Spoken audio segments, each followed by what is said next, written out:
Welcome to SamZone। আশা করছি বেশ ভালো রয়েছেন। আজকের টেকনোলজির শুরুতেই দুর্দান্ত একটা নিউজ দিয়ে শুরু করছি। এলজি এমন একটি মাস্ক তৈরি করেছে যা কিনা ব্যাটারিতে চলবে, এয়ার পিউরিফায়ার মাস্ক। এই মাস্কে দুইটা ফ্যান রয়েছে এবং আমরা যখন শ্বাস প্রশ্বাস করব বাতাস ভিতরে যাবে এবং বের হবে।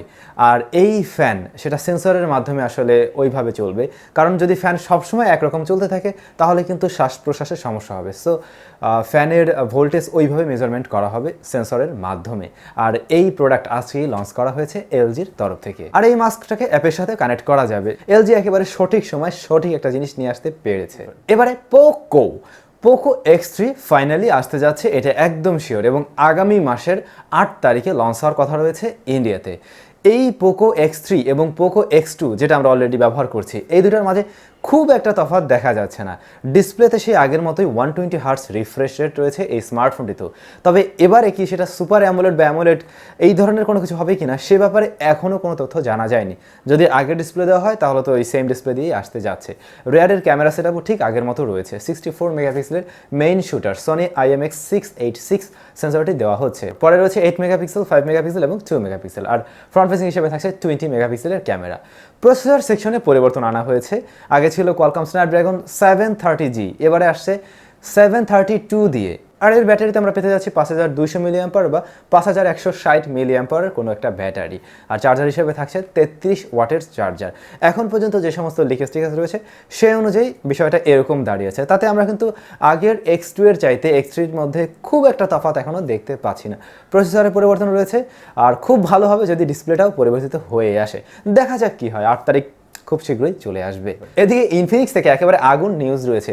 ইনফিনিক্সের জিরো যে মডেলটা আসার কথা ছিল 08, সেই স্মার্টফোন কিন্তু ইন্দোনেশিয়াতে লঞ্চ করা হয়েছে আজকেই, এবং দারুণ স্পেসিফিকেশনের সাথে এসেছে। ওই ব্যাপারে অবশ্যই জানছি, তার আগে আরেকটা নিউজ দিয়ে নেই। ইনফিনিক্সের বাংলাদেশে কিন্তু একটা স্মার্টফোন খুব শীঘ্রই চলে আসতে যাচ্ছে। আমি লাস্ট কয়েকদিন আগের একটি ভিডিওতে বলেছিলাম যে ইনফিনিক্সের তরফ থেকে আমরা খুব শীঘ্রই একটা স্মার্টফোন পেতে যাচ্ছি। ফাইনালি পেতে যাচ্ছি। এই স্মার্টফোনের বিশেষ গুরুত্ব দেওয়া হয়েছে তার ক্যামেরা সেকশনে এবং তার প্রসেসর সেকশনে। সেই সাথে আমরা পেয়ে যাচ্ছি বিশাল বড় ডিসপ্লে। অবশ্যই আশা করছি বেশ দারুণ ফোন হতে যাচ্ছে, আর দামটাও যদি সেরকম হয় তাহলে তো দুর্দান্ত হতে পারে। আমাদের চ্যানেলে অবশ্যই এর ফুল রিভিউ কয়েকদিনের মধ্যে পেতে যাচ্ছেন। ওকে, কথা বলছিলাম ইনফিনিক্স 08 নিয়ে। তো এই স্মার্টফোন যে ইন্দোনেশিয়াতে লঞ্চ করা হয়েছে তার যে দাম, বেস ভেরিয়েন্টের দাম ইন্ডিয়ান রুপিতে যদি কনভার্ট করা হয় তাহলে দেখা যায় সেটা 15-16 হাজার রুপির মধ্যে। আর বাংলাদেশের ক্ষেত্রে যদি সরাসরি টাকায় কনভার্ট করি তাহলে সেটা 18-19 হাজার টাকার মধ্যেই আসা উচিত। এখন বাংলাদেশে কোন প্রাইসে লঞ্চ করবে সেটাই দেখার পালা, বা আদৌ লঞ্চ করা হবে কিনা। এই স্মার্টফোনে ফুল HD প্লাস রেজলিউশনের IPS LCD প্যানেল দেওয়া হয়েছে যা কিনা 90 হার্টস রিফ্রেশ রেট সাপোর্ট করছে। আর মোবাইল ফোনটিতে যে ক্যামেরা তাও কিন্তু বেশ দুর্দান্ত। 64 মেগাপিক্সেলের কোয়াড ক্যামেরা সেটআপ রয়েছে পিছনে ইনফিনিক্স থেকে।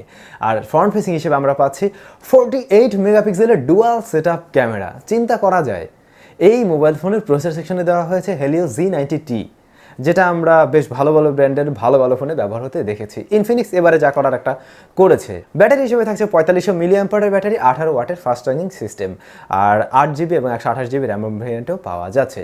তো যে দামটা বললাম ওটা কিন্তু ওই 8GB আর কি। তো যদি এরকম দামের মধ্যে ওই স্মার্টফোন চলে আসে তাহলে কিন্তু দুর্দান্ত অবশ্যই হতে পারে। আর ইনফিনিক্সকে ধন্যবাদ দেওয়া উচিত যে তারা আস্তে আস্তে একটু ভালো ডিভাইসের দিকে মনোনিবেশ করছে। হ্যাঁ গাইস, পরবর্তী নিশ্চিত অবশ্যই যাচ্ছি, but Asus ROG 3 unboxing first impression কিন্তু আমাদের চ্যানেলে সকালে আপলোড করা হয়েছে। যারা দেখেননি আই বাটন থেকে দেখে নেবেন অথবা ভিডিও ডেসক্রিপশনে লিঙ্ক পেয়ে যাবেন।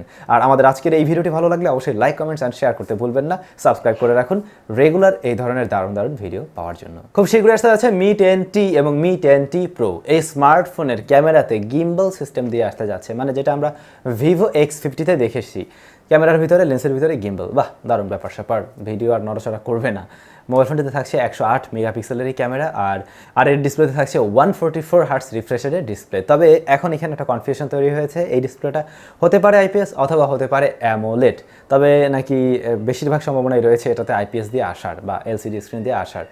LCD-তে এতগুলো রিফ্রেশের খুব বেশি দরকার আছে বলে মনে হয় না। থাকবে 5000 মিলিঅ্যাম্পারের ব্যাটারি, 33 ওয়াটের ফাস্ট চার্জিং সিস্টেম। প্রসেসরের ব্যাপারে নিশ্চিত করে বলতে পারছি না এই মুহূর্তে।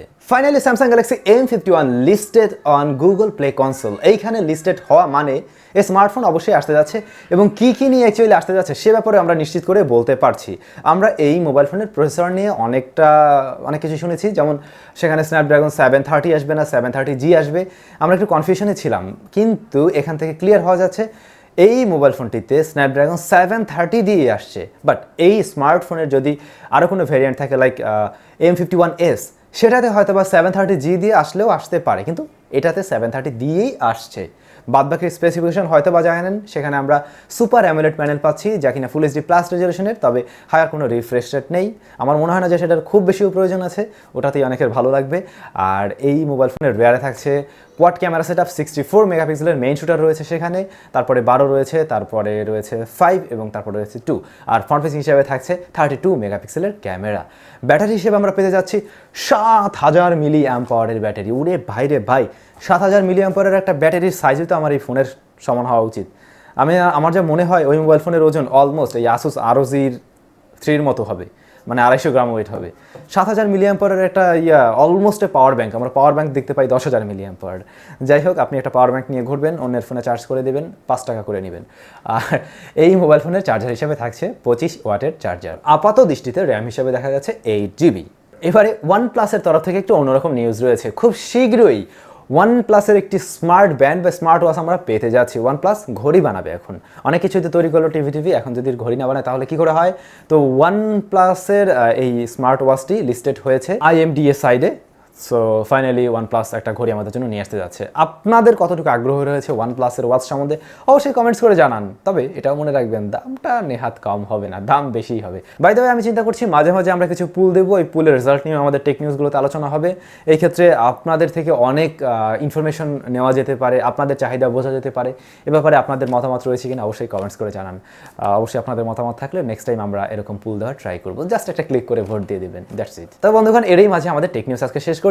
তবে এখন আমি লাস্ট ভিডিওর 3 জনের কমেন্টসের অ্যান্সার দেওয়ার ট্রাই করছি। ওকে, প্রথম কমেন্টসে রয়েছে হাবিবুর রহমান, বিদেশ থেকে অফিসিয়াল ফোন ক্রয় করে দেশে ব্যবহার করলে কি কোনো সমস্যা হবে? অবশ্যই না। আপনি বাইরে থেকে একটা ফোন কিনে নিয়ে এসে ব্যবহার করতেই পারেন। বাইরে যখন গিয়েছেন তখন একটা ফোন আপনি কিনতে পারেন, সর্বোচ্চ 2টা ফোনও নিয়ে আসা যায় ব্যবহার করার জন্য। তবে বিজনেস পারপাস নিয়ে আসতে গেলে অবশ্যই আপনাকে ট্যাক্স প্রদান করতে হবে। আর এইখানে আরেকটা বিষয় বলা উচিত, অনেকেই এই প্রশ্নের মতো করে আবার প্রশ্ন লিখেছেন যে ভাইয়া, বিদেশ থেকে যদি আমি অফিসিয়াল ফোন কিনি তাহলে বাংলাদেশে অফিসিয়াল ওয়ারেন্টি বা সাপোর্ট পাবো কিনা? অবশ্যই পাবেন না। আবু সালহা, ভাই মোবাইল দিয়ে টাকা ইনকাম করার পদ্ধতিটা বলে দিন। এই কমেন্টসটা আমি নিয়েছি ইচ্ছা করেই। এই ভাই না, শুধু আরও অনেক ভাই এই কমেন্টসটা করেন। অ্যাকচুয়ালি মোবাইল ফোন দিয়ে ওই বিভিন্ন অ্যাপ্লিকেশন, তারপর আরও অনেক কী যেন রয়েছে, এই ব্যাপারটা আমার অতটা জানা নেই। না হলে আমি হয়তো আপনাদেরকে হেল্প করার চেষ্টা করতাম। অনেক কমেন্টস অনেক সময় পাই, প্রত্যেক দিনই পাই। সো আসলে এই ব্যাপারটা আমার ততটা জানা নেই, সবাই তো সব কিছু জানে না, আমি এটা জানি না। প্রিন্স তুহিন, কম দামি সেরা কয়েকটি ড্রোন নিয়ে একটি ভিডিও দিন। এ ব্যাপারে আপনাদের কি মতামত রয়েছে অবশ্যই কমেন্টস করে জানান। যদি বলেন যে হ্যাঁ, কম দামের মধ্যে কয়েকটা ড্রোন নিয়ে আপনি ভিডিও করেন, তাহলে আমি অবশ্যই দেওয়ার ট্রাই করব। তবে অবশ্যই যারা আজকে কমেন্টস করবেন সেখানে মেনশন করে দেবেন কত বাজেটের মধ্যে আপনি ড্রোনগুলো দেখতে চান। সবাই অনেক বেশি ভালো থাকুন, সুস্থ থাকুন। আর এই মহামারীর সময়ে যে যাকে যেভাবে পারেন একটু হেল্প করুন, সেটাই মনে হয় সবচাইতে ভালো হবে। দেখা হচ্ছে নেক্সট ভিডিওতে।